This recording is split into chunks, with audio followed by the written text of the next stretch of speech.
திருச்சிற்றம்பலம். திருவாக்கும் செய்கருமம் கைகூட்டும் செஞ்சொல் பெருவாக்கும் வீடும் பெருக்கும் உருவாக்கும் ஆதலால் வானோரும் ஆனை முகத்தானை காதலால் கூப்புவருதம் கை. எல்லாம் மெல்ல வேளமுகத்து விநாயகனோடு தில்லைக்கூத்த பெருமானையும் சிவகாமி தாயாரையும் குலதெய்வமாம் வேட்பெருமானையும் செல்லத்துறை சுவாமிகளையும் ஈழமண்டலத்திலே மலர்ந்து அருளாட்சி செய்கின்ற அரூப சொரூபிகளாக விளங்குகின்ற சித்த புருஷர்களையும் அடியேன் மனதிருத்தி ஆன்மீகம் அறிவோம் வாயிலாக இந்நிகழ்வினை கண்டு கொண்டிருக்கின்ற உலகெங்கும் பறந்து வாழ்ந்து கொண்டிருக்கின்ற சிவநேய செல்வர்கள், ஆன்மீக அன்பர்கள், பெரியோர்கள், சான்றோர்கள், சிறியோர்கள் எல்லோருடைய பாதகமலங்களையும் வளர்த்தி இன்றைய இந்த நல்ல நாளிலே எங்களுடைய வாழ்வு செம்மையுற அடியவர்கள் காட்டிய நாயன்மார்கள், குறிப்பாக எங்களுடைய நால்வர் பெருமக்கள் காட்டிய நன்னறி மிக்க வாழ்வியலின் மகத்துவம், யாம் எதை செய்ய வேண்டும், எதை செய்யக்கூடாது என்பது பற்றி இன்றைய நல்ல நாளிலே சிந்திக்கலாம் என்று நினைக்கின்றேன்.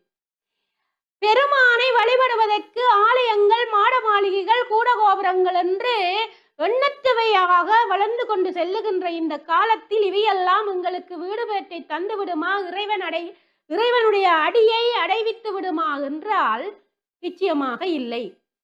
இந்த பூமியிலே பிறந்த ஒவ்வொரு ஜீவராசிகளும் இறைவனுடைய கருணைக்கு பாத்திரமாக வேண்டும் என்றால் இறைவனை சதா சிந்திக்க வேண்டும் என்று ஏற்கனவே பல பதிவுகளில் கூறிவிட்டேன். அதே போல அப்பர் பெருமான் கூறுகின்றார், ஒவ்வொரு ஆன்மாக்களும் அகப்பூசனையை கொள்ள வேண்டும் என்று. எப்படி என்றால் 8 நாள் மலர் கொண்டு அவன் சேவடி மட்டலரிடுவார் வினை மாயும். எங்களுடைய அதாவது இந்த ஆன்மா எடுத்தது நல்வினை தீவினை பயன் காரணமாகத்தான். சைவ சித்தாந்தத்தின் வழி நாங்க பார்த்தா ஆன்மா எப்படி பிறவிக்கு உட்படுகிறது என்றால் அந்த ஆன்மா செய்த நல்வினை தீவினையின் காரணமாக. இந்த நல்வினை செய்ததன் காரணமாக ஒரு மேலான பிறவிகளை அடைகிறது. அந்த மேலான பிறவி அடைந்த ஆன்மாவினிடத்திலே காணப்படுகின்ற வினைகள், அதாவது ஆணவம், கண்மம், மாயை என்று சொல்லப்படுகின்ற இந்த பாசங்கள் மலங்கள் நீங்க வேண்டுமா என்றால் அப்பர் பெருமான் சொல்லுகிறார், 8 நாள் மலர் கொண்டு அவன் சேவடி மலரிட்டுவார் வினை மாயும். அதாவது 8 வகையான மலர்களாலே கொண்டு எம்பெருமானுடைய பொன்னார் திருவடிகளை மலராக இட்டு இறைஞ்சுபவர்களுடைய வினையானது இல்லாமல் போய் அவர்களுக்கு நல்வாழ்வு கிட்டும் என்று அப்பர் பெருமான் திருமுறையிலே சொல்லுகிறார். அதாவது அது என்ன? 8 நாள் மலர் கொல்லாமை முதலாவது, ஐம்பொறி அடக்கம். எங்களுக்குள்ளே எங்களுடைய சைவ சித்தாந்தத்திலே ஐம்புலன் அடக்கம், அதாவது 8வது சூத்திரத்திலே இந்த ஐம்புலன் அடக்கத்தை பற்றி மிக நாங்கள் ஆழமாக பார்க்கலாம். ஐம்புல கல்வர், அதாவது ஐம்புல வேடர் என்று சித்தாந்தம் குறிப்பிடும் இதனை. இந்த ஐம்புலன்களையும் அடக்க தெரிந்த தன்மையை ஆன்மா பெற வேண்டும். அதாவது இந்த ஐம்பொறிகளையும் மெய்வாய், கண், மூக்கு, செவி என்கின்ற இந்த ஐம்புலன்களின் ஊடாகவும் நாங்கள் பெறுகின்ற அறிவு பசுகரணமாக அறியப்படும். இந்த பசுகரணமாக பெறப்படுபவை எங்களை தீய வழிகளையும் விட்டு செல்லும், நல்ல வழிகளையும் விட்டு செல்லும். ஆகவே இந்த பொறியடக்கம் முக்கியமானது. அதற்கு முதற்படி கொல்லாமை என்கின்ற பண்பு வந்துவிட்டாலே புலனடக்கம் படிப்படியாக அங்கு ஏற்பட தொடங்கும். பொறையுடைமை வேண்டும், அருள் வேண்டும், அறிவு வேண்டும், வாய்மை, தவம், அன்பு. இந்த 8 மலர்களையும் கொண்டு இறைவனை மனதார வழிபடுகின்ற ஆன்மாவுக்கு அந்த ஆன்மாவினுடைய வினையானது அகன்றுவிடும் என்று மிக அழகாக சொல்லுகிறார். பஞ்சமா பாதகங்கள் என்று சொல்லி பெரியோர்கள் ஆறுமுக நாவலர் முதல் பண்டிதமணி கணபதி பிள்ளை வரைக்கும் எத்தனையோ சான்றோர்கள் வாழ்வியலிலே எங்களுக்கு எத்தனையோ பிரசங்கங்கள் வாயிலாக, நூல்கள் வாயிலாக எத்தனையோ ஞானியர்கள் பஞ்சமா பாதகங்களை பற்றி கூறுவார்கள். கந்த புராணம் சொல்லும், பெரிய புராணம் சொல்லும். எத்தனையோ நாயன்மார்களுடைய வாழ்வியல் எல்லாமே இந்த பஞ்சமா பாதகங்களை எங்களுக்கு எடுத்துணர்த்தும். அப்பர் பெருமானும் சொல்லுகிறார், இந்த 8 நாள் மலர் கொண்டு ஒரு ஆன்மாவிடத்திலே காணப்படுகின்ற வினையானது இல்லாத போம்படி செய்ய வேண்டும் என்று. இதை அடுத்து சம்பந்தர் பெருமான் சொல்லுகிறார், இந்த ஆன்மாக்கள் ஆகிய இந்த அடியவர்களுடைய உள்ளம் தூய்மையாவதற்குரிய நற்பண்புகளை பற்றி சொல்லுகிறார். இந்த உள்ளம் தூய்மை அடைய வேணும். தூய்மை அடைந்தால்தான் அங்கே அன்பு மலரும். அந்த தூய்மையான செந்தாமரை இதய தாமரையிலே பெருமான் குடியிருப்பான். எப்படி சொல்லுகிறார் என்றால், ஒல்லையாரி உள்ளம் ஒன்றி கள்ளம் ஒளிந்து வெய்ய சொல்லையாரை தூய்மை செய்து காம வினையகற்றி என்றார். நம்மளால முடியுமா? சாதாரணமா அழகா ஒரு ஆடவனோ பெண்ணோ அலங்காரமாக வெளிக்கிட்டு போனாலே பார்த்த மாத்திரத்திலே எங்களுடைய உணர்வுகள், சிந்தனைகள், எண்ணங்கள் எல்லாம் மாறுபட்டு விடும். இங்கே சம்பந்தர் பெருமான் உள்ளத்தை தூய்மைப்படுத்த என்ன செய்ய வேண்டும் என்று சொல்லுகிறார். ஒல்லையாரி உள்ளம் ஒன்றி கள்ளம் ஒளிந்து வெய்ய சொல்லையாரை தூய்மை செய்த காம வினை அகற்றி என்று சொல்லுகிறார். தவறான சிந்தனையோடு நாங்கள் யாரையும் பார்க்க கூடாது.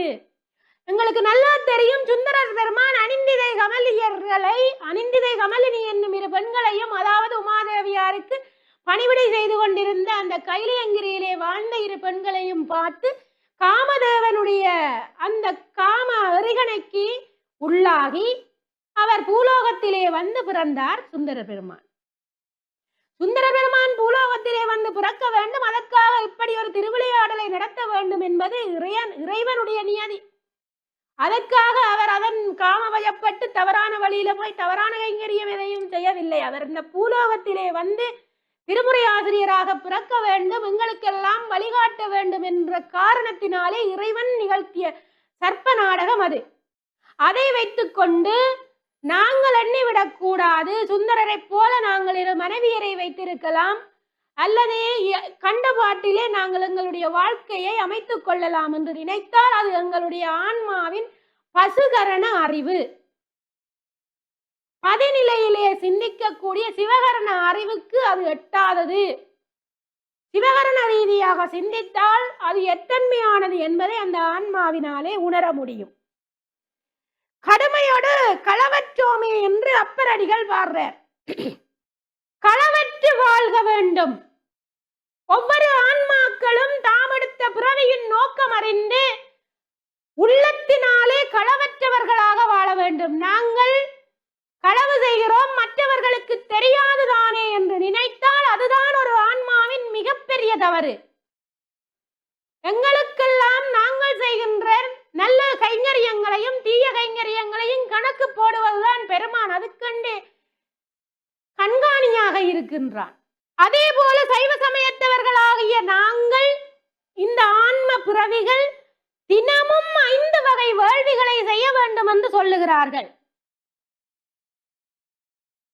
அதாவது இந்த 5 வகை நியதிகளும் திரு ஆக்கூரிலும் திரு ஓமாம்புலியூரிலையும் தினமும் நாள்தோறும் நடக்கிறது. இதனை தவறாம நடக்குது என்று சம்பந்தர் பெருமான் சொல்லுகிறார். அடியேன் கூறவில்லை. சம்பந்த பெருமான் தன்னுடைய பதிகத்திலே அழகாக சொல்லுகிறார். திரு ஆக்கூரிலையும் திரு ஓமாம்புலியூரிலையும் இந்த 5 வகை வேள்விகளும் தினமும் நடக்கின்றன என்று. அதாவது வேள்வி என்று சொன்னால் யக்ஞம் என்பது வடமொழியிலே சொல்லுவார்கள், அதாவது யாகம். வேள்வி என்பது எப்படி செய்ய வேண்டும் என்றால் தியாக சிந்தனையோடும் நன்றியுணர்வோடும் ஈஸ்வர அர்ப்பணமாக செய்ய வேண்டும். நாங்கள் என்ன செய்கிறோம் என்றால் காமிகமாக எங்களுக்கு பலன் வேண்டி செய்கிறோம், ஈஸ்வர அர்ப்பணமாக செய்கிறதில்லை. ஈஸ்வர அர்ப்பணமாக செய்கின்ற செயல்கள் தான் எங்களை பிறவியை நீக்கி நல்நிலையாகிய வீடு பேற்றுக்கு இட்டு செல்லும். அதைத்தான் சிவார்ப்பணம் என்று சொல்லுவார்கள். எதை செய்தாலும் சிவார்ப்பணமாக செய். அப்ப இந்த செய்யப்படுகின்ற வேள்விகள் எல்லாம் ஈஸ்வர அர்ப்பணமாக செய்கின்ற வேண்டும் என்பதை இந்த 5 வகை வேள்வி என்றால் என்ன? தேவ வேள்வி, பிரம்ம வேள்வி, பிதிர் வேள்வி, மனித வேள்வி, பூத வேள்வி. தேவ வேள்வி, பிரம்ம வேள்வி, பிதிர் வேள்வி, மனித வேள்வி, பூத வேள்வி. இந்த 5 வகை வேள்விகளையும் தினமும் செய்ய வேண்டும் என்று சொல்லுகிறார். எப்படி என்றால் முன்னோர்களுக்கு நன்றி கடன் செலுத்துதலின் அவசியத்தையும் இங்கே குறிப்பிடுகிறார் இந்த வேள்விகளிலே. எப்படி? குணக்கும் தென்திசை கண்ணனும் குடபாலும் வடபாலும் கணக்கென்ன அருள் செய்வார் கழிந்தோர்க்கும் ஒளிந்தோர்க்கும் வணக்கம் செய் மத்தாராய் வணங்காதார் தமக்கென்றும் பிணக்கம் செய் பெருமானார் பெருவேளூர் பிரியாரே என்று பெருவேளூர் பெருமானை நினைந்து சம்பந்தர் வாடுகிறார். அது மட்டுமல்ல, இந்த மனித வாழ்வில நாங்கள் நிறைய பேர் அடுத்தவர்கள்ல தங்கி வாழ்றோம். ஆனா தங்கி வாழக்கூடாது என்று நாயன்மார்கள் சொல்லுகிறார்கள். பிறர் உழைப்பில் வாழாதே. அப்பர் பெருமான் சொல்லுகிறார், இறப்பவர் தங்கற்கென்றும் கொடையிலேன் கொள்வது நான் என்று சொல்லுகிறார். இறப்பவர் தங்களுக்கு என்றும் கொடையிலேன் கொள்வதே நான் என்று சொல்லி அழகாக சொல்லுகிறார். இது இன்றைக்கு இருக்கிற சமுதாயத்தில் இருக்கிற பிள்ளைகளுக்கு உண்மையிலே உணரப்பட வேண்டிய விடயம். இன்றைக்கு இருக்கிற அப்பா அம்மாவின் உழைப்பிலேயே பிள்ளைகள் நம்பி வாழ்கின்றார்கள். அந்த நிலையை அன்றைக்கு நாயன்மார்கள் வேண்டாம் என்று சொல்லிவிட்டார்கள். பிறர் உழைப்பில் வாழ்வதற்கு பிள்ளைகளை வழிப்படுத்த கூடாது. பிள்ளைகள் சுயமாக வளர வேண்டும். தாமாக உழைத்து தம் வாழ்வை செம்மைப்படுத்துகின்ற நிலைக்கு அவர்களை வழிகாட்டுவது பெற்றோரின் அரிய பெரிய கடமை என்பதை இன்றைக்கு இருக்கிற பேச்சாளர்கள் எத்தனையோ பேர் எடுத்து கூறினாலும் அன்றைக்கே அப்பரடிகள் இதை கூறிவிட்டார் என்பது இங்கே வலியுறுத்தி கூற விரும்புகிறேன். கொடை சிறப்பை சொல்லுகிறார்கள். ஒரு வறுமையுற்றவன் வீடு தேடி வருகிறான். ஆலயத்துக்கு செல்லுகின்றோம். 50-100 பேர் வரிசையிலே நிற்கின்றான்.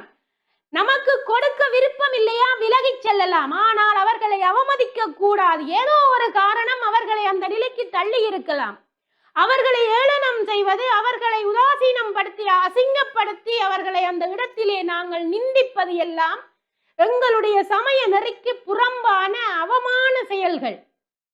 கொடை சிறப்பை பற்றி அப்பர் பெருமான் சொல்லுகிறார் பாருங்கள். இம்மையார் சென்றிறந்தார்க்கு இல்லை என்னாது ஈந்துவக்கும் தன்மையார் ஆக்கூரில் தான் தோன்றி மாடமே என்று சொல்லி ஆக்கூர்ல கொடை சிறப்பு எப்படி நடக்கிறது என்று இந்த 5 வகை வேள்வியோட சிறப்பிச்சு சொல்லுகிறார் அப்பரடிகள். இந்த இம்மையார், இந்த உலகத்தில பிறந்தவர்கள் சென்று இறந்தவர்களுக்கு எனக்கு ஒரு பொருள் உதவி வேண்டும் என்று சொல்லி போய் இறந்து கையேந்தி நிற்பவர்களுக்கு இல்லை என்று சொல்லாது இழிந்து தங்களால் முடிந்ததை கொடுப்பவர்கள் வாழ்கின்ற ஊர் இந்த ஆக்கூர் என்று சொல்லி அழகாக சிறப்பிக்கின்றார். கொடையுடைய வன்கையாளர் மறையோர்கள் என்றும் வளர்கின்ற கொச்சை வயமே என்று சொல்லி பாடுகின்றார். கொடைத்தன்மையே கொண்டவர்கள் தான் வள்ளல்கள். கர்ண மகாராஜன் வள்ளல் என்றால் அவன் கொடைத்தன்மை. அவனுடைய கைதான் உயர்ந்து நிற்குமே தவிர பெறுபவர்களுடைய கை தாழ்ந்து நிற்கும். அதனால் அவன் வள்ளல். வேளாளர் என்பவர்கள் வல்லன்மையால் மிக்கிருக்கும் தாளாளர் என்று பாடுகிறார். ஏன் வேளாண்மை தொழிலை செய்கின்றவர்கள் தான் உண்மையிலே செல்வந்தர்கள். இன்றைக்கு நாங்கள் விவசாயம் செய்கின்ற எல்லோரையும் கீழ்த்தரமாக பார்க்கின்றோம்.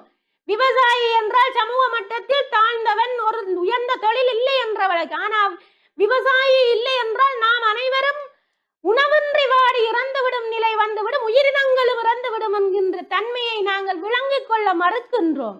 ஆனால் அப்பர் பெருமான் சொல்லுகிறார், வேளாளர் என்றவர்கள் வல்லன்மையால் மிக்கிருக்கும் தாளாளர் என்கின்றார். தாழ்ந்து போகாதவர்கள், கொடுக்கின்ற தன்மையால் தாம் ஈட்டுகின்ற பொருளை கொடுக்கின்ற தன்மையால் என்றைக்குமே தாழ்ந்து போகாத தன்மை கொண்டவர்கள் என்பதை பாருங்கள் எவ்வளவு அழகாக சொல்லுகிறார் என்று. கொடுக்கும் ஆற்றல் இருந்தும் கொடுக்காதவர்களுக்கு இறைவனுடைய தண்டனை உண்டு என்பதை அதையும் அப்பர் பெருமான் கூறுகின்றார். கொடுக்கின்ற ஆற்றல் எனக்கு இருக்கிறது, மற்றவர்களுக்கு கொடுக்க முடியும், என்னால் இதை கொடுக்க முடியும் என்கின்ற தன்மை இருந்தும் நான் அதை கொடுக்கவில்லை என்றால் இறைவனுடைய தண்டனைக்கு ஆளாக வேண்டி வரும். அதற்காக ஆத்திரம் அறிந்து பிச்சையிடு என்று சொல்லுவார்கள், கோத்திரம் அறிந்து பெண்ணை கொடு என்பார்கள். கண்மூடித்தனமாக நாங்கள் எதையும் செய்துவிடக் கூடாது. ஆராய்ந்து அறிந்து நன்கு சிந்தித்து ஒவ்வொரு செயலையும் செய்ய வேண்டும் என்பது அறிவுபூர்வமானது. அப்பர் பெருமான் சொல்லிவிட்டார் தானே என்று விட்டு நாங்கள் எங்களை கொலை செய்ய வருகின்றான் என்கின்றதை நன்கு தெரிந்து கொண்டும் அவனுக்கு அடைக்கலம் கொடுத்தால் அது எங்களுடைய தவறு. கரப்பவர் தங்கட்கென்றும் கடுநரகங்கள் வைத்தார். அதாவது எங்களிடம் கேட்டு வருபவர்களுக்கு எங்களிடத்தில் கொடுக்கிறதுக்கு பொருள் இருக்குது, ஆனால் நாங்கள் கொடுக்காமல் எங்களுடைய அகம்பாவம் காரணமாக அவற்றை நடுவூருள் நச்சுமரம் பழுத்தற்று என்று சொல்லி திருக்குறளிலே திருவள்ளுவ நாயனார் சொன்னது போல திருவள்ளுவர் பெருமான் அழகாக சொல்லுவார், நடுவூருள் நச்சுமரம் பழுத்தற்று என்றால் ஒரு மரம் காய்த்து நிறைய கனிகளோட வாசனை பரப்பி நிற்குமாம். ஆனா அது நச்சு மரம், அந்த பழத்தால ஒருவருக்கும் ஒரு பிரயோஜனமும் இல்லை, பிராணிகளுக்கு கூட உதவாது. அதுபோலதான் சிலருடைய பணம் பொருள் பதவிகள் எல்லாம் நிறைய தாங்கள் வைத்திருந்தாலும் அதை மற்றவர்களுக்கு ஈயவில்லை என்றால் கடுநரகங்கள் இறைவனால் வைக்கப்படும் என்று அழுத்தி அப்பர் பெருமான் சொல்லி இருக்கிறார். ஆகவே இந்த மனித பிறவியிலே நாங்கள் சேமித்தவற்றுள் சிறிதளவேனும் மற்றவர்களுக்கு தான தர்மங்கள் செய்ய வேண்டும் என்ற மனித வாழ்வின் உயர்ந்த தத்துவத்தை இந்த அப்பரடிகள் தன்னுடைய திருமுறையிலே கூறியிருப்பதை நாங்கள் காணலாம். செய்யப்படும் பணிகள் எல்லாம் சிவார்ப்பணமாக செய்ய என்பதை தன்னுடைய வாழ்வியலிலே வாழ்ந்து காட்டியவர் தான் அப்பர் பெருமான். அவர் சொல்லுகிறார், என்கடன் பணி செய்து கிடப்பதே என்று உய்ய போந்து நீ தொண்டு செய்து என்றும் சோற்று துறையற்கே உண்டு நீ பணி செய் மட நெஞ்சே, உண்பதற்காக பணி செய்யாதே பணி செய்வதற்காக உண்ணென்றார் அப்பர் பெருமான். இந்த நெஞ்சை வலியுறுத்துகிறார், தன்னுடைய நெஞ்சை தானே அறிவுறுத்துகிறார். எப்படி என்றால், உய்ய போந்து நீ தொண்டு செய்து என்றும் சோற்று துறையற்கே உண்டு நீ பணி செய் மட நெஞ்சே, நெஞ்சே உன்னுடைய மனதில நினைச்சுக்கொள், பெருமானுடைய பணி செய்வதற்காகத்தான் உண்கின்றாய் என்று நினைத்து நீ எப்பொழுதும் பணி செய்து கொள் என்று சொல்லி தன்னெஞ்சையே கடிந்து கொள்கிறார். சிவத்தொண்டு செய்பவர்களுக்கு என்றைக்குமே துன்பம் வராது. அதை சம்பந்தர் வழிவா சொல்லுகிறார். சம்பந்த பெருமான் தன்னுடைய பதிகங்களிலே ஆணையிட்டு நிறைய விடயங்களை கூறியிருக்கிறார். அந்த வரிசையிலே அவர் சொல்லுகிறார், இறைவனுக்கு சிவத்தொண்டாக சிவப்பணியிலே ஈடுபட்டு இருக்கின்ற அடியவர் பெருமக்களுக்கு எந்த காலத்திலையும் துன்பம் பெறாது என்று. எப்படி என்றால், துன்புறுவார் அல்லார் தொண்டு செய்வாரே, துன்புறுவார் அல்லார் தொண்டு செய்வாரே என்று மிக அழகாக சொல்லி இருக்கிறார். ஏன் பிறந்தோம், எதற்காக பிறந்தோம், என்ன குறிக்கோள், வாழ்வின் பயன் என்ன, யாவும் சிந்தித்து வாழ வேண்டும் என்கிறார் அப்பர் பெருமான். எங்களுடைய வாழ்க்கைக்கு நாங்கள் ஏன் பிறந்திருக்கிறோம், என்னத்துக்காக பிறந்திருக்கிறோம், ஒரு குறிக்கோள் இல்லாம வாழக்கூடாது. படகோட்டி இல்லை இருந்தா படகு தண்ட பாட்டுக்கு எங்கேயோ திசை மாறி போய் எல்லாம் உடைஞ்சு நுரைஞ்சு தூள் தூளா போயிடும். அதுபோல இந்த மனித வாழ்க்கையினுடைய பயன் என்ன, ஏன் பிறந்திருக்கிறோம், எதற்காக பிறந்திருக்கிறோம் என்பதை சிந்தித்து வாழ வேண்டும் என்பதைத்தான் அப்பரடிகள் பாலனாய் கழிந்த நாளும் பனிமலர் கோதை மார்தம் மேலனாய் கழிந்த நாளும் மெலிவடு மூப்பு வந்து கோலனாய் கழிந்த நாளும் குறிக்கோளி இல்லாது கெட்டேன் என்றார். பாருங்கள், இவ்வளவு அடியார் என்றாலே சிறந்த அடியார் என்று போற்றக்கூடிய அப்பர் பெருமானே சொல்லுகிறார், தன்னுடைய வாழ்நாள் பாலனாய் இருந்து முதியோனாகிற வரைக்கும் எப்படியெல்லாம் கழிந்து வீணா போச்சே இறைவா. இப்படிப்பட்ட மகத்துவம் பொருந்திய மானிட பிறவியை எடுத்திருக்கிற நாங்கள் எங்களுடைய வாழ்க்கையில எப்படி வாழ வேண்டும் என்பதற்கு திருமுறை ஆசிரியர்கள் வழிகாட்டி இருக்கிறார்கள். அந்த வழியிலே பின்பற்றி இந்த வையத்தில் வாழ்வாங்கு வாழ்ந்து எல்லாம் வல்ல பெருமானுடைய பொன்னார் திருவடி கீழ் இருக்க அந்த பேரின்ப திருவருளை பெற்று உய்ய வேண்டும் என்று எண்ணி எல்லோரும் பிரார்த்தித்து அவ்வழி ஒழுக வேண்டும், அவ்வழி இந்த வாழ்வியல் நெறிகளை அமைத்துக் கொள்ள வேண்டும் என்று அனைத்து சான்றோர் பெருமக்கள் சிவனேய செல்வர்கள் எல்லோருடைய திருப்பாதங்களையும் பணிந்து கேட்டுக்கொண்டு அமைகின்றேன். என்றும் இன்பம் பெருகுமியல்பினால் ஒன்று காதலித்து உள்ளமும் ஓங்கிட மன்றுளாரடியார் அவர் வான்புகள் நின்றது